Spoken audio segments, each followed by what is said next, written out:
after huffing butane. Is this a teenage trend? Good evening, I'm Ann Comis. I'm David James. A young life cut short, and authorities are warning other teens about the dangers of huffing. A Boonville High School senior laid to rest today at Garrison Cemetery in Warwick County. The sheriff says 17-year-old Carissa Crone died after voluntarily inhaling lighter fluid with friends at her home. It happened last Thursday while her parents were sleeping. Shannon Sampson's here with her story. Good evening, Ann. A good friend says Carissa Crone was amazing. She was a friendly, loving person who was always giving hugs to her classmates at Boonville High. Now they can't believe they'll be starting their senior year without her. Fine young lady, a very nice young gal that never been in trouble, never been a problem for the parents or anybody. That's why everyone who knew 17-year-old Carissa Crone was shocked by what happened on Thursday, just before midnight.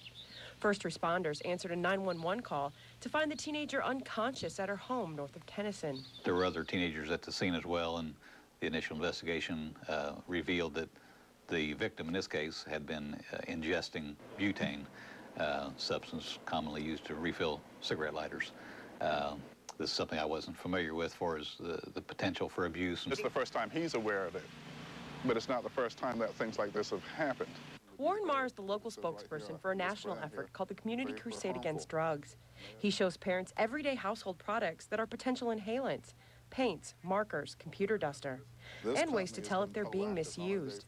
If it feels full but it won't spray, it may not be a defective product. Someone may have huffed, or inhaled it.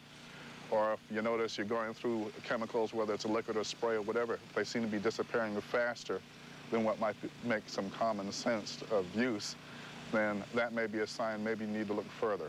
According to a friend, the first time Carissa tried huffing butane on Monday, she only inhaled once. On Thursday, she tried it again, but this time inhaled 3 times.